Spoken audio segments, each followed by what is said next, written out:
एक कीवर्ड है this keyword, वो काय के लिए यूज होता है. वी विल स्टडी कि जब भी हम न्यू कीवर्ड यूज करते हैं तो क्या होता है, ऑब्जेक्ट क्रिएट होता है. यस और नो, है ना.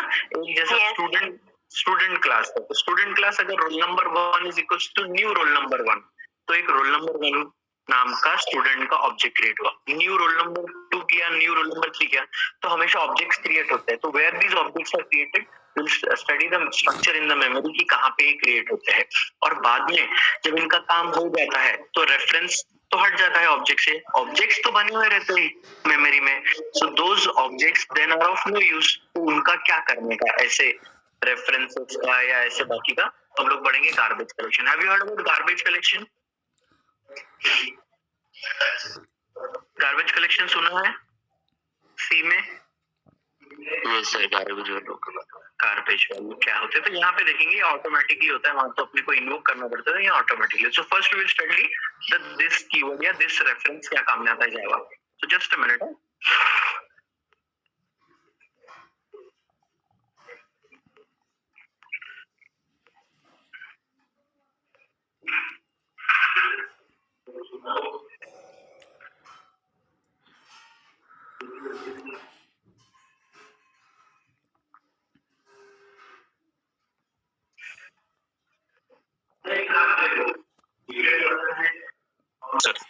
देखिए what सुनिए this what exactly is this keyword in Java.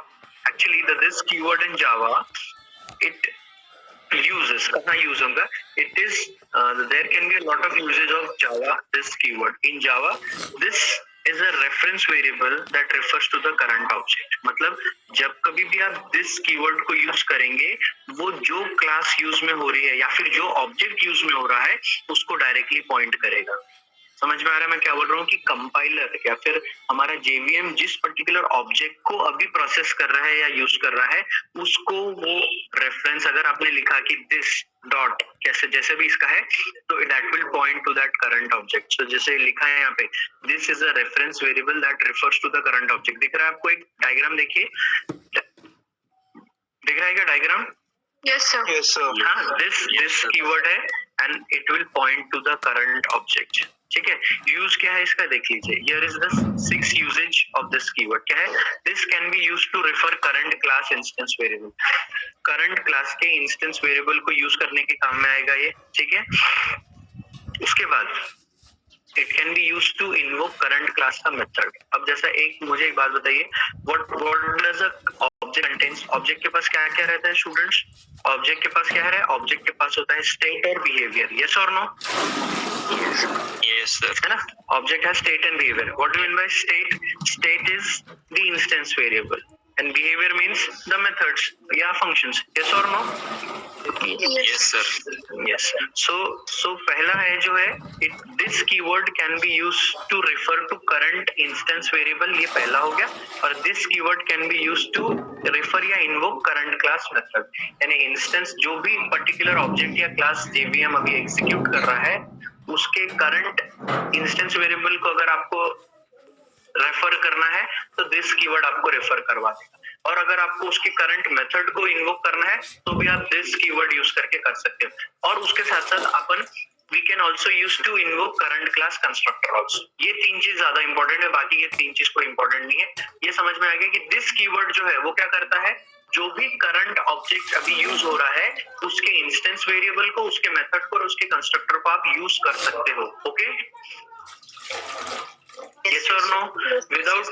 without initialization also. वो कैसा है वो भी देखते हैं हम. देखिए this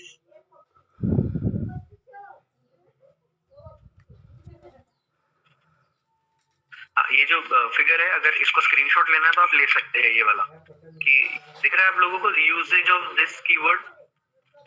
This can be there can be a lot of uses of Java this keyword. In Java this is a reference variable that refers to the current object. This can be used to refer current class instance variable. दूसरा है this can be used to invoke current class method implicitly and this can be used to invoke current class constructor.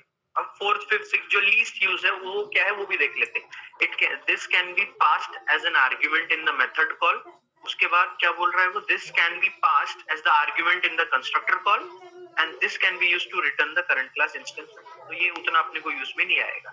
अब आगे क्या है वो देख लेते हैं। देखिए, to refer current class instance variable, जब कभी भी आपको this keyword can be used to refer current class instance variable if there is, ये तो अब हम एग्जांपल में ही देख लेते हैं। दिख रहा है आप लोगों को? देखिए क्या है, हमारे पास एक क्लास है, क्लास का नाम है स्टूडेंट। अब स्टूडेंट क्लास में देखिए क्या क्या इंस्टेंस वेरिएबल है, इंट रोल नंबर है, स्ट्रिंग नेम है और फ्लोट है, फी है। ठीक है? यस और नो? Yes sir. यस। अब मुझे बताइए, अपन ने एक मेथड डिक्लेयर करा स्टूडेंट, तो मुझे बताइए वो डिफॉल्ट कंस्ट्रक्टर है या पैरामीटराइज्ड कंस्ट्रक्टर है? Is it a default constructor or parameterized constructor? Student, int roll number, string name, float fee और उसके नीचे लिखा है रोल नंबर, पैरामीटराइज्ड। अगर देख के पता चलना चाहिए कि वो मेथड के अंदर पैरामीटर्स है तो वो पैरामीटराइज्ड कंस्ट्रक्टर है। यस और नो? Yes sir. यस। उसमें लिखा उन्होंने roll number is equals to roll number, name is equals to name and fee equals to fee. ठीक है? अब एक्सक्यूज मी सर। हाँ बोलिए sir, someone wants to join sir. Yes, I know that someone wants to join. बार-बार request आ रही है, लेकिन समय देखो, मैंने 10 मिनट तक वेट करता हूँ मैं हमेशा। It is now already उसके अंदर int roll number, string name, float, fees, फिर एक मेथड डिक्लेयर करें। Method is called as parameterised constructor. अब जिसको समझ में आया है ये मेथड क्यों पैरामीटराइज्ड कंस्ट्रक्टर बोल रहे हैं उसको? Yes sir. Because Yes, sir. that method has the same name as the class name। और पैरामीटराइज्ड इसलिए बोल रहे हैं क्योंकि पैरामीटराइज्ड क्यों बोल रहे हैं? क्योंकि उसमें पैरामीटर्स है ऑलरेडी। ठीक है? अब मुझे एक चीज बताइए,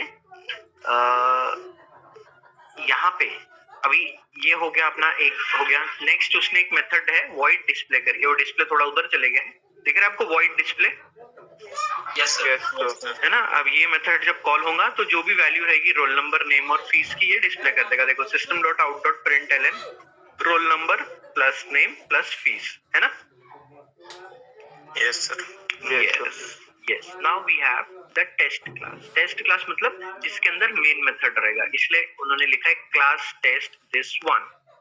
उसके अंदर public static void main string args। ये समझा इतना? एक आपकी स्टूडेंट क्लास है और दूसरी आपकी मेन क्लास है, उसको नाम दिया है कि मेन क्लास क्यों बोल रहे हैं उसको? क्योंकि उसके अंदर मेन मेथड है। यस और नो? Yes sir.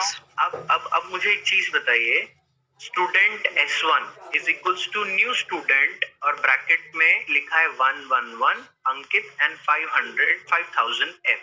तो मुझे बताइए इस केस में कौन सा कंस्ट्रक्टर कॉल होगा? ऊपर जो लिखा हुआ है कंस्ट्रक्टर पैरामीटराइज्ड। अगर एक चीज, सिंपल क्वेश्चन है मेरा सबके लिए, कोई भी एक जन आंसर दीजिएगा। अगर मैं सिर्फ ये लिखता student S1 is equals to new student और ब्रैकेट में कुछ भी नहीं लिखता, तब क्या होता था? डिफॉल्ट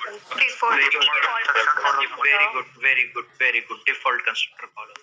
ठीक है? और डिफॉल्ट कंस्ट्रक्टर कॉल होता तो ये रोल नंबर, नेम और फीस का वैल्यू क्या होता? क्योंकि अपन ने तो कहीं इनिशियलाइज करे नहीं है, तो क्या होता था value? Depending upon the data type it will come. Yes, integer का 0 आएगा, स्ट्रिंग का नल आएगा, फ्लोट का 0.0 आएगा। Yes yes. नाउ अब अच्छे से देखिए, student S1 is equals to new student और student S2 is equals to new student, मतलब दो ऑब्जेक्ट क्रिएट करे अपन ने और दो वैल्यूज भेजे। यस और नो? यस। अब उसमें लिखा अपन ने S1 डॉट डिस्प्ले और S2 डॉट डिस्प्ले। ठीक है? ओके, आंसर क्या आना चाहिए अपना? यस, आंसर क्या आना चाहिए स्टूडेंट्स? 111 अंकित 5000 F और उसके बाद 112 and 112 with 6000 यस। अब मुझे बताइए, ये तो पता चल गया अपने को S1 what is S1 dot display? Anyone? कोई किसी को कुछ प्रॉब्लम है तो पूछ लो उसमें। मुझे लगता है बहुत बार हो गया। देखिए, अपन ने इंस्टेंस बनाए, इंस्टेंस पहले इसका है S1, तो S1 डॉट डिस्प्ले मेथड यानी डिस्प्ले कर रहे हैं, और S2 डॉट डिस्प्ले यही कर रहे हैं ना? यस और no? Yes sir. And what the output is this? दिख रहा है कि आपका आउटपुट क्या है? 0 नल 0.0, 0 नल 0.0। अपन को लगा कि आंसर आएगा 111 अंकित एंड 5000 F और 112, लेकिन आंसर आया 0 नल 0.0। अब ये कैसे आया? ये क्वेश्चन आना चाहिए। यस और नो? Yes, sir. अब ध्यान से पढ़िए. In the above example, parameters and instance variables are same. Parameters कौन से है बेटा? पैरामीटर्स अपन ने लिखा है roll number, string name, float. Yes और नो? Yes, sir. और ऊपर इंस्टेंस वेरिएबल भी वही लिखे हैं, role number, string name, fees. Yes और नो? ऐसा होता है क्या? नहीं हो सकता ना ऐसा. यस और नो? नहीं हो सकता है. तो इसीलिए in the above example your parameters and instance variable are same now. लेकिन इन दोनों को डिस्टिंग्विश हो नहीं पा रहे हैं. ये आंसर ऐसा क्यों आया? Because these are not able to distinguish. ये इंस्टेंस वेरिएबल है ऊपर वाले, और जो इसके मेथड के अंदर है roll number, string name, comma, float, ये फॉर्मल पैरामीटर्स है.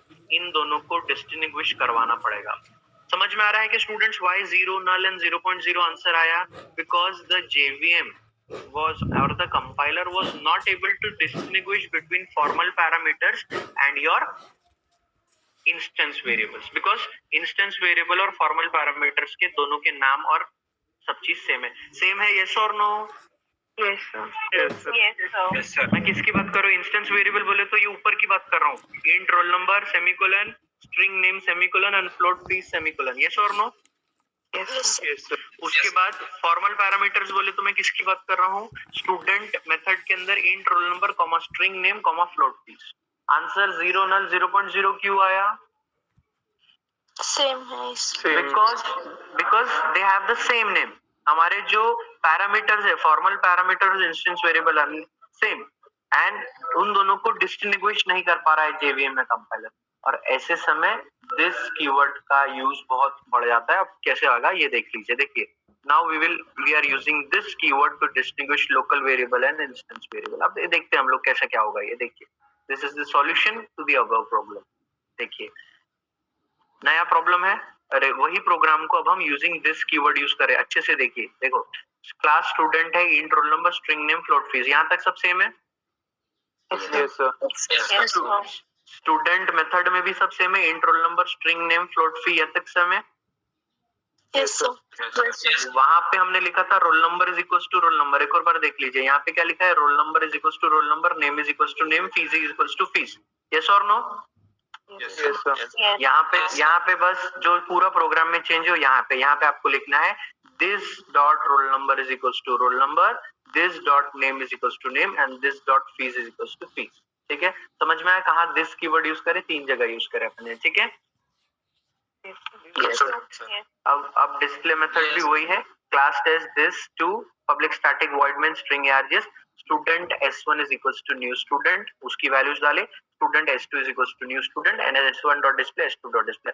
अब होगा क्या? अब ध्यान से सुनिए.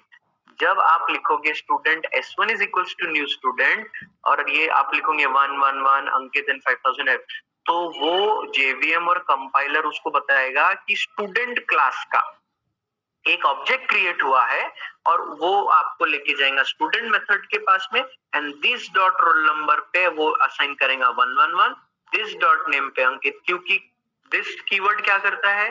वो आपको जो ऑब्जेक्ट अभी यूज हो रहा है JVM में उसके पास पहुंचा देता है. यस और नो? यही बोला था हमने. यस और no? Yes, sir. Yes, sir. Yes, sir. तो S1 डॉट डिस्प्ले जब करेंगे हम लोग तो आंसर आएगा 111 अंकित 5000.0 और S2 डॉट डिस्प्ले करेंगे तो 112 सुमित 6000.0. क्यों पहुंचाएगा ये? क्योंकि हमने यहाँ पे दिस कीवर्ड यूज करे, and this keyword always points to the current object which is being used. इसी वजह से वो तीनों वैल्यूज दिस कीवर्ड उस ऑब्जेक्ट को पॉइंट कर रहा है, तो यहाँ पे वो पहुंच जाए. समझ में आया कैसे यूज करेंगे हम लोग दिस कीवर्ड? जरूरी नहीं है कि देखिए दिस कीवर्ड, जरूरी नहीं है कि दिस कीवर्ड हमें कभी यूज आपको करना पड़े, लेकिन ये भी एक टेक्निक है, ये भी एक चीज है जो आपको पता रहना चाहिए.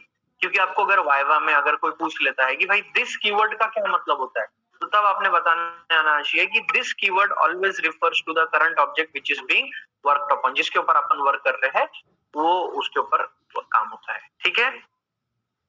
Yes, sir. समझा है ये दिस कीवर्ड अच्छे से आप लोगों को? Yes, sir. और ये देखिए, ध्यान से सुनिए. इफ लोकल वेरिएबल्स मतलब जो आर्ग्यूमेंट्स आपने पास किए थे, हाँ, and instance variables are different, there is no need to use this keyword like in the following program. यहाँ पे देख लो, int roll number, string name और float fees instant. मुझे एक बात बताइए, जब आपके फॉर्मल आर्ग्यूमेंट्स यानी आपके आर्ग्यूमेंट्स और इंस्टेंस वेरिएबल सेम रहेंगे तो अपन को दिस कीवर्ड यूज करना पड़ता है, ओके? Yes, sir. लेकिन अगर दोनों डिफरेंट रहेंगे तो there is no need to use the this keyword. आज तक अपन ने यूज करे क्या दिस कीवर्ड? क्योंकि अपने इंस्टेंस वेरिएबल अलग होते थे और अपने आर्ग्यूमेंट्स अलग रहते थे नाम दोनों के. यस और नो? यस. तो ये जैसे कि एग्जांपल ये है, ये देख लीजिए, यहाँ पे इंस्टेंस वेरिएबल का है integer, roll number, string name, float fees, और आर्ग्यूमेंट्स क्या है? Int R, string N, float F. Tension ही नहीं है. दिख रहा है ना? समझ में आया क्या? दोनों डिफरेंट है तो अपने को यूज नहीं करना, तो इसका आंसर ऑटोमेटिकली आएगा. अगर अपने को इन्वोक करना है, if you want to invoke current class method, अब अपन ने इंस्टेंस वेरिएबल का तो देख लिए. Now if you want to see कि किसी क्लास के मेथड को इन्वोक करना है दिस से, तो वो कैसे करते हैं वो भी देख लेते हैं. ठीक है? यस और no? Should I proceed? Yes, sir. Yes. Just tell me, सबसे पहले बताइए समझ में आ रहा है कि नहीं जो पढ़े अपन ने अभी दिस कीवर्ड? एवरीवन? हाँ सर, है ना? Yes, sir. Yes, sir. Yes. Yes, sir. देखिए, you may invoke the method of the current class by using the this keyword. If you don't use this keyword, compiler automatically adds this keyword while invoking the method. वो क्या बोल रहा है कि एक तो आप इन्वोक कर सकते हो करंट क्लास बोले तो जिसको Java is working upon, JVM या आपका कंपाइलर जिस पे वर्क कर रहा है. ओके, यस और no? Yes, sir. Yes, sir. तो आपका जेवीएम या कंपाइलर जिस क्लास या ऑब्जेक्ट पे काम कर रहा है उस क्लास का अगर मेथड को इन्वोक करना है आपको, तो you can do it using the this keyword. लेकिन अगर आपने यूज नहीं करा है this keyword, then the compiler will automatically add this keyword while invoking the method. जैसे कि कंपाइलर ऑटोमेटिकली डिफॉल्ट कंस्ट्रक्टर बना लेता है, वैसे ही अगर आपने दिस कीवर्ड यूज नहीं किया तो कंपाइलर ऑटोमेटिकली क्रिएट कर देगा उसको. ठीक है? Yes, sir. यस. अब देखिए कैसे क्या कर रहे हैं हम लोग. हमने लिखा है क्लास ए. ठीक है? Class A void m is a method, और उसके अंदर क्या लिखा है? system dot out dot println hello m. ठीक है? उसके बाद हमने लिखा void n system dot out dot println hello n. मतलब क्लास ए के अंदर कितने मेथड्स है अभी? यस, 2 मेथड्स, एक m मेथड है और एक n मेथड है. अब उसने लिखा this dot M. This dot M का क्या मतलब हुआ कि it will invoke the method void m. Okay, yes और नो? अब देखिए नीचे टेस्ट क्लास में आ गया अपन. अब टेस्ट क्लास में क्या कर रहा है वो? Public static void main string args a is equals to new a is equals to new a बोले तो उसने क्लास a का ऑब्जेक्ट क्रिएट किया है. ओके, यस और नो? ऐसे ही क्रिएट होता है ना, है ना? अब उसने लिखा instance dot method name use किया. उसने क्या लिखा है? a dot n. यस और no? Yes, sir. a dot n. क्या आना चाहिए इसका आंसर? पहले आएगा हेलो n, बाद में आएगा हेलो m. देखिए a डॉट n, जैसे आपने कॉल किया a डॉट n, तो a is the instance, n is the method. और सबसे पहले मुझे बताइए, अगर आप बोलोगे सर हमने ऊपर दिस डॉट m लिखा है और नीचे a डॉट n लिखा है, तो मुझे एक चीज बताइए, सबसे पहले आपकी मेन क्लास रन होती है या आपकी बाकी क्लास रन होती है? Main class. तो मेन मेथड, तो यस, तो पहले मेन मेथड रन होगा स्टूडेंट. तो जैसे ही आपका मेन मेथड रन होगा, तो ऑब्जेक्ट क्रिएट होगा a is equals to new a, यानी क्लास a का एक ऑब्जेक्ट क्रिएट हो जाएगा. अब वो ऑब्जेक्ट का इंस्टेंस क्या है? a है, तो a डॉट n करेंगे तो आपका void n रन होगा और आएगा hello n. और वैसे ही उस मेथड के अंदर आपने एक और चीज डिक्लेयर किया, दिख रहा है? void n के अंदर क्या है डिक्लेयर किया आपने? This dot m. यस और नो?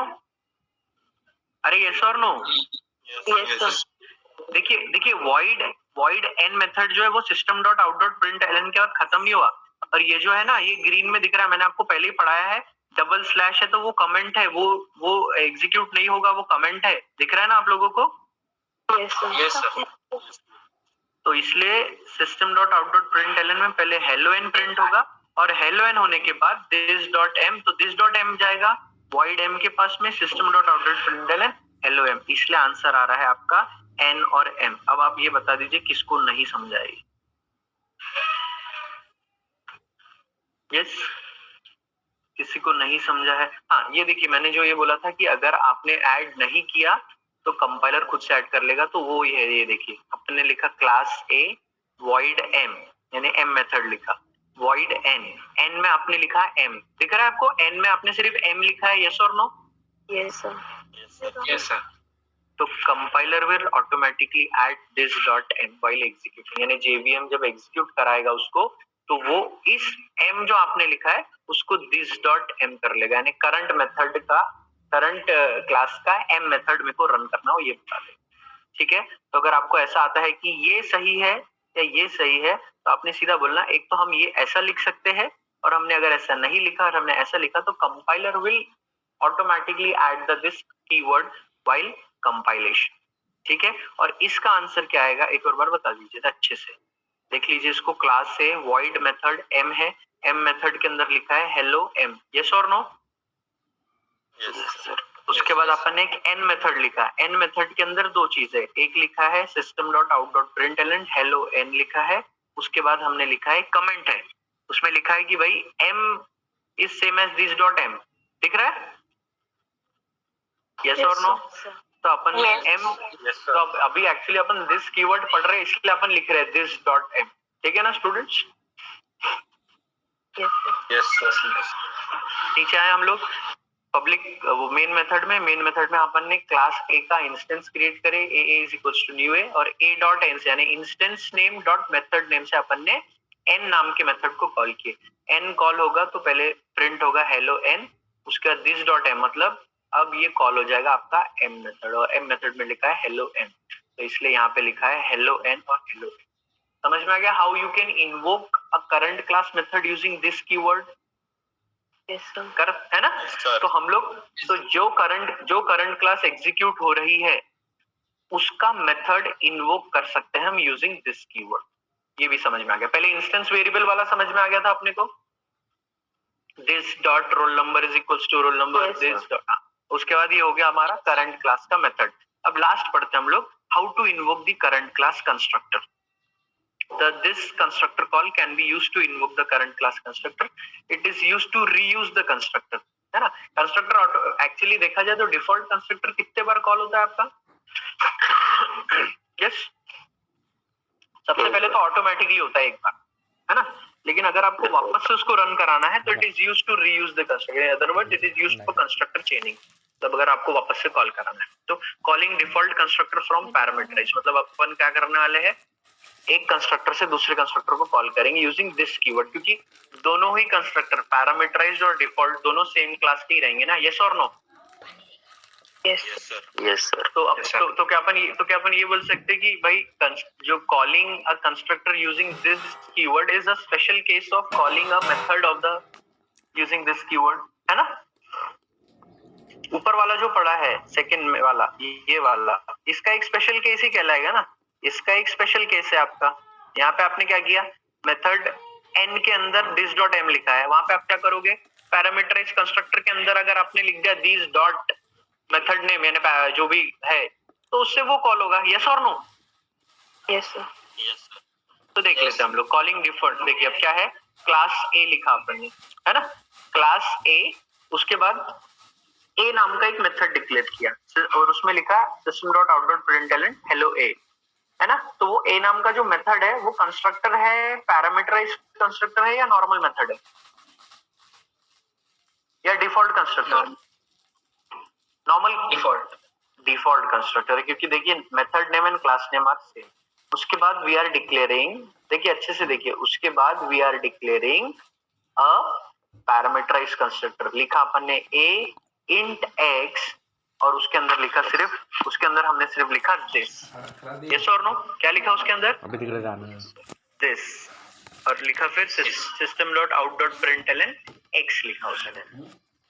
ठीक है, अच्छे से, यानी मैं एक एक चीज आपको समझा दूंगा, टेंशन मत लीजिए। इंट पैरामीटराइज कंस्ट्रक्टर लिखा, उसके अंदर अपन ने लिखा दिस, फिर system.out.println और system.out.println उसमें ब्रैकेट में x लिखा है, ये याद रखिएगा। ठीक है, अब ये हो गया क्लास।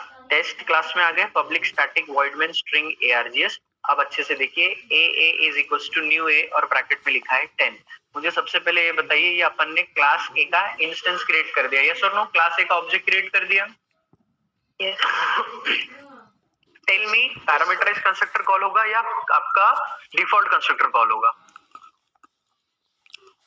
हाँ, पैरामीटराइज्ड कंस्ट्रक्टर कॉल होगा या डिफॉल्ट कॉल होगा? हाउ डिफॉल्ट मैडम, क्यों डिफॉल्ट कॉल होगा और क्यों पैरामीटराइज्ड कॉल होगा ना? पैरामीटराइज वो इंटीजर है तो पैरामीटराइज्ड कॉल होगा क्योंकि वहां पे डिक्लेयर किया। इंटीजर नहीं, हमने जो एक्चुअली इंस्टेंस क्रिएट करा है उसके अंदर पैरामीटर लिखा है ना, a is equals to new a और ब्रैकेट में 10 पहले ही डिक्लेयर किया उसको। यस, तो पैरामीटर है तो ऊपर देखिए पैरामीटर। मुझे एक चीज बताइए, जब अपन ने यहाँ पे एक इंस्टेंस बनाया था, देखिए a is equals to new a, तो यहाँ पे आपका पैरामीटराइज्ड कंस्ट्रक्टर भी कॉल होगा क्योंकि यहाँ पे पैरामीटर में कुछ नहीं है ना, सॉरी डिफॉल्ट कंस्ट्रक्टर कॉल होगा। यस और नो?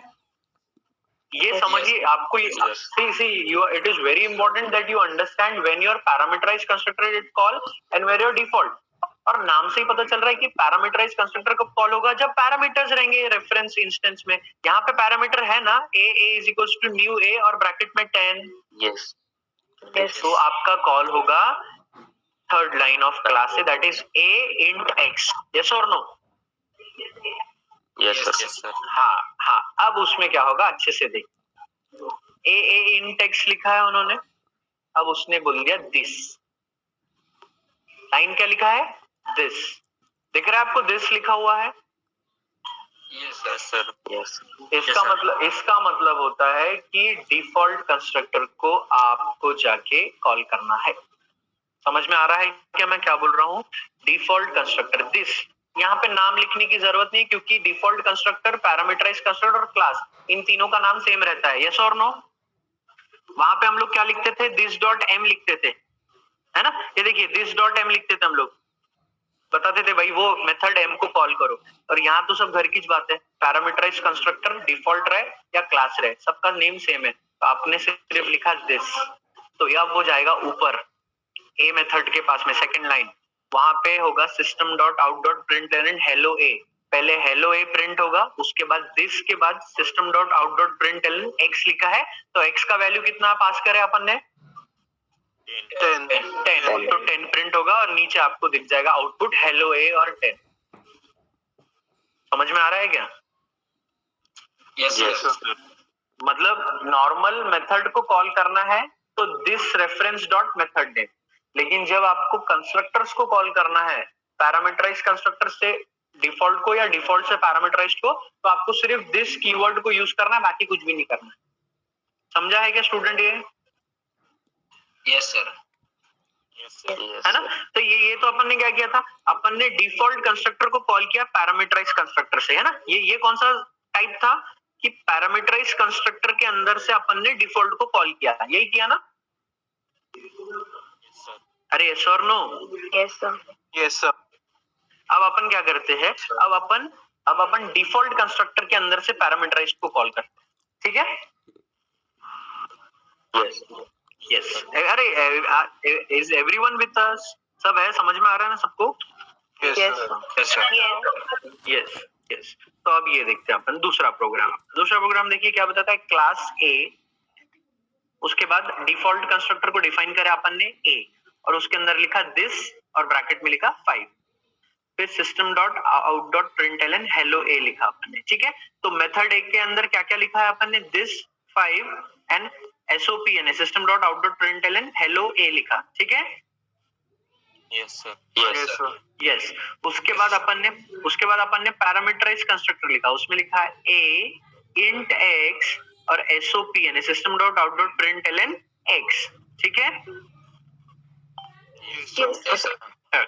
हाँ बोलिए, कोई problem? Should I proceed? Yes. फिर आ गए अपन टेस्ट क्लास में, class test public static void main string args, a is equals to new a। अब मुझे बताइए, यहाँ पे दोनों आपको दिख रहे हैं क्या?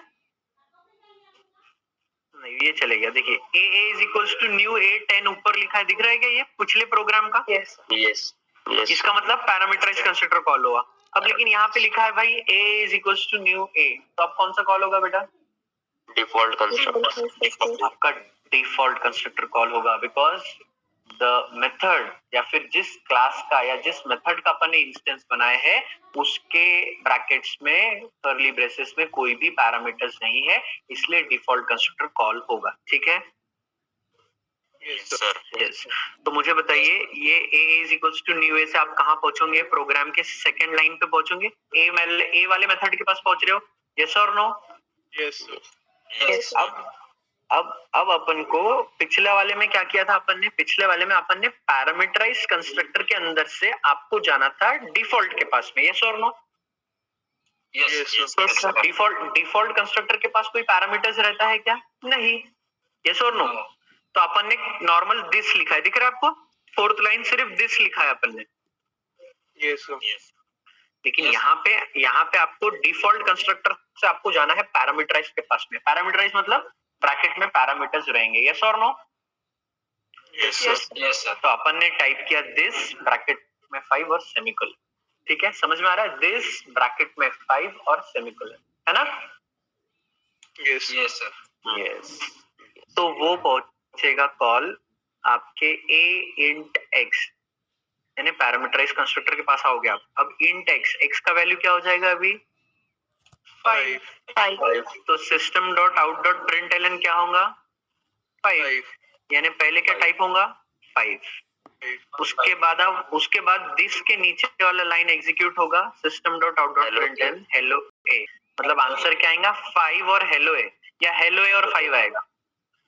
5 और हेलो है। यस। तो ये आ गया आपका आंसर 5 और हेलो है।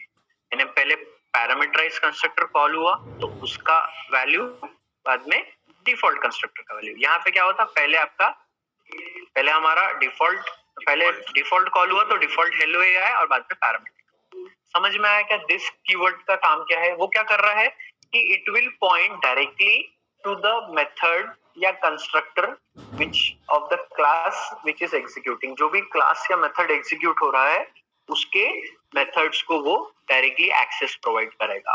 ठीक है, समझ में आया है ये? Yes sir. Anyone having problem? ये इसमें किसी को प्रॉब्लम है? समझा है आज ये? हाँ, यस सर, है ना? दिस कीवर्ड समझा? Now let us move to other topic, just let me find that.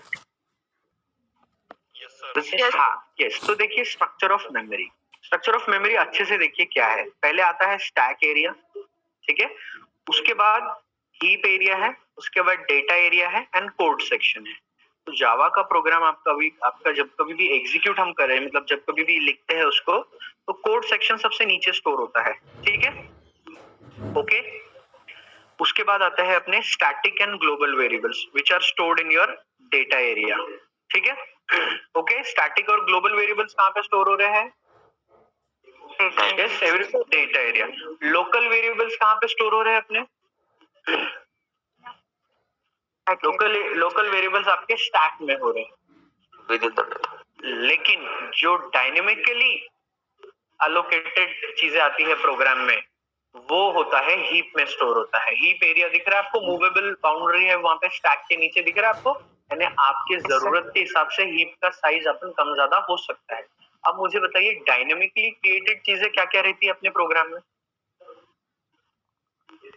सब पैरामीटर्स रहते हैं। पैरामीटर्स तो रहते ही रहते हैं, लेकिन वो चले जाएंगे लोकल, स्टैटिक और ग्लोबल वेरिएबल्स क्योंकि पैरामीटर्स एग्जिस्ट है क्या? वेरिएबल्स है वो, है ना? यस और नो? पैरामीटर्स जो है किसी मेथड के पैरामीटर्स, वो उसके लोकल वेरिएबल्स है, तो वो स्टैक एरिया में जाएंगे। यस और नो? Yes sir. देखिए आपने, हाँ, आंसर ये रहना चाहिए हमारा कि जो हम न्यू कीवर्ड यूज करके डिफरेंट एक क्लास के डिफरेंट ऑब्जेक्ट्स जो क्रिएट करते हैं ना, वो डायनेमिकली क्रिएट होते हैं। आपको पहले पता रहता है कि अपन कितने ऑब्जेक्ट्स क्रिएट करने वाले हैं? Is there any fix size for every program कि हर प्रोग्राम में इतने ही ऑब्जेक्ट्स के इंस्टेंस क्रिएट कर सकते हैं using new keyword? No sir. वो है डायनेमिकली अलोकेटेड एरिया। मतलब वो ऐसी चीजें हैं जो प्रोग्राम में डायनेमिकली क्रिएट हो सकते हैं and it might differ from user to user or programmer to programmer. Yes, it will differ from programmer to programmer. Yes और no? Yes, sir. Yes, sir. So that's why that heap area is a movable boundary. Movable boundary क्यों है? क्योंकि memory आपको ज्यादा भी लग सकती है और आपको कम भी लग सकती है ना? Yes or no? Yes, sir. Yes, sir. So objects are created on heap. कभी भी याद रखिए, ऑब्जेक्ट्स कहाँ क्रिएट होंगे? Heap. Yes, देखिए अच्छे से, ऑब्जेक्ट्स आर ऑलवेज, नीचे लिखा है objects are always created on heap whereas references are stored on stack. What are references, students? What are references? A is equals to new A. ठीक है, A is equals to new A, अभी पिछले programme में देखा था. तो A जो small a है that is reference to the you have created the new a, जो है जो ऑब्जेक्ट क्रिएट करा है उसके लिए रेफरेंस है ना. हम लोग इंस्टेंस वेरिएबल जिसको बोलते हैं a1 dot display, a2 dot display. So what is a1 and a2? वो जो रेफरेंस क्रिएट हुए हैं न्यू ऑब्जेक्ट के लिए. तो एक्चुअल ऑब्जेक्ट्स कहाँ पे स्टोर रहेंगे? हीप पे. और उनका रेफरेंस जो है जहां तक वो बताएगा कि ये मैं इसको पॉइंट कर रहा हूँ वहां पे ऐसा पहुंचा जा सकता है, वो कहाँ स्टोर रहेंगे? स्टैक पे. Okay, yes or no? Because see, to reach those objects which are created on heap, there कुछ तो भी एड्रेस चाहिए. एड्रेस बोले तो कुछ तो भी वे चाहिए, और वो रेफरेंस वेरिएबल जो है वो अपने को वो उस पर्टिकुलर ऑब्जेक्ट तक लेके जाएंगे हीप में, बिकॉज इट विल डिस्टिंग्विश या फिर उसको यूनिकली आइडेंटिफाई कौन करेगा?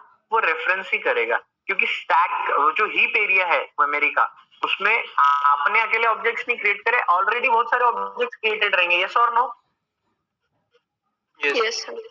तो ऑब्जेक्ट्स तो बहुत सारे क्रिएटेड है ना. अब ऑब्जेक्ट्स आर क्रिएटेड मेनी, तो आप उसमें से आपको ढूंढना नहीं है, आपको सिर्फ रेफरेंस जो है उसको स्टैक पे स्टोर रखना है, ताकि रेफरेंस को कॉल करेंगे तो वो रेफरेंस उस ऑब्जेक्ट को कॉल कर देगा, है ना. यस और नो? अपन क्या करते हैं, अगर किसी ऑब्जेक्ट के मेथड को कॉल करना है तो अपन रेफरेंस इंस्टेंस वेरिएबल, ऐसा अमन ने बनाए थे भाई, animal a is equals to new animal. तो जो a है, a डॉट, अगर अपन ने एनिमल के अंदर का जो मेथड है a डॉट ईट किया तो वो समझ में आ जाएगा कि a is referring to animal object. तो एनिमल ऑब्जेक्ट के अंदर का ईट मेथड को अपने को रन करने का है. यस और no? Yes, sir. So objects are always created on heap and references are stored on stack. Okay? अभी आपसे अगर आगे चल के क्वेश्चन पूछा जाएगा कि where the objects are created, तो आप सीधा बोलेंगे कि objects are always created on heap whereas references are stored on stack. अब object और reference क्या है वो अपन इस PPT में देख लीजिए अच्छे से. Objects always created on heap. अब जैसा अपन ने लिखा public static void main string args, और ये लिखा my date d1 is equals to new my date. ठीक है, यही लिखते हैं ना हम लोग, ऐसे ही क्रिएट करते हैं. किसी भी क्लास का ऑब्जेक्ट क्रिएट करना है, जैसे my date क्लास का ऑब्जेक्ट क्रिएट करना है आपको इंस्टेंस, तो हम लोग लिखते हैं my date d1 is equals to new my date. इन्होंने यहाँ दो अलग अलग लाइन में लिखा है, लेकिन अपन एक ही में लिखते हैं. यस और no? Yes, sir. Yes, sir. तो D1, अब D1 क्या है अच्छे से देखिए. D1 देखिए, my date जो है वो नेम है क्लास का जिसका आप इंस्टेंस या ऑब्जेक्ट क्रिएट कर रहे हो. तो पहला my date कोई काम का नहीं, लिखा अपन ने D1. तो D1 है रेफरेंस जो स्टैक पे स्टोर हो रहा है. दिख रहा है आपको, स्टैक लिखा है D1. Yes, sir. उसके बाद न्यू माई डेट जैसे यूज किया तो न्यू कीवर्ड बता देगा कि माई डेट क्लास का नया ऑब्जेक्ट बनने वाला है. तो देखो हीप और उसमें है डेट का ऑब्जेक्ट, यानी माई डेट क्लास का ऑब्जेक्ट. आप दूसरा बनाओगे अगर D2 is equals to new my date, तो स्टैक में एक और वेरिएबल क्रिएट होगा D2 और वो भी पॉइंट करेगा माई डेट के ऑब्जेक्ट को, यानी दूसरे ऑब्जेक्ट को. हो सकता है इसको भी पॉइंट करे या फिर किसी दूसरे को पॉइंट करे. यस और no? Yes, sir. Yes, sir. देखिए क्या होगा कि my date D2 is equals to new my date, तो डेट ऑब्जेक्ट एक और क्रिएट होगा जिसको D2 पॉइंट करते रहेगा.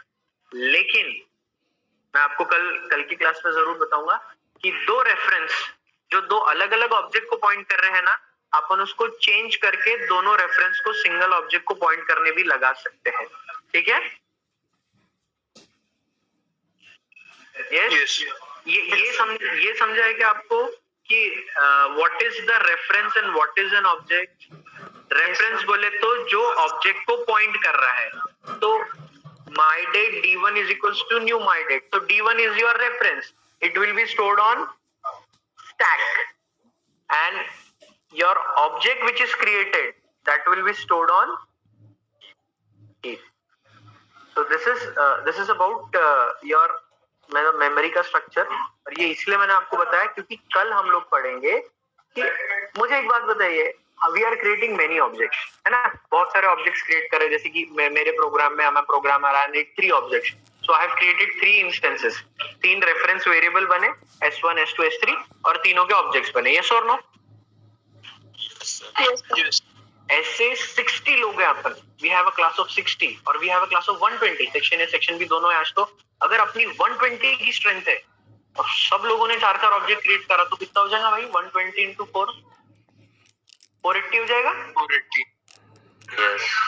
अब 1-2 दिन के बाद अपने को काम खत्म हो गया, तो मुझे एक बात बताइए, जब 1-2 दिन के बाद अपना काम खत्म हो गया, मतलब रेफरेंसेस अपन ने खत्म कर दिए, यानी स्टैक में तो अपन ने डेटा जो था वो अगर डिलीट कर दिए, तो क्या होगा? स्टैक में डेटा डिलीट कर दिया मतलब वी हैव डिलीटेड 480 रेफरेंसेस. सही है? अब मुझे बताइए, ये जो ऑब्जेक्ट्स हीप पे क्रिएटेड है, इनको कोई रिफर कर रहा है या नहीं कर रहा है? कोई नहीं रिफर कर रहा, बिकॉज रेफरेंसेस अपन ने सारे हटा दिए मेमोरी से. यस और नो? Yes, sir. अब अगर नहीं भी हटा है लेकिन इनका काम नहीं है अपने को, तो आपको ऐसा नहीं लग रहा कि ये लोग मेमोरी ऑक्यूपाई करके हैं? यस, है ना, मेमोरी ऑक्यूपाई करके है. दूसरा, रेफरेंसेस हमने हटा दिए हैं, तो ये ऐसे रेफरेंसेस को, ऐसे ऑब्जेक्ट्स को which are now not being referred by any objects या फिर not being referred by any reference variable, they are called as dangling references या फिर dangling या फिर garbage collection. ये गार्बेज बन जाता है.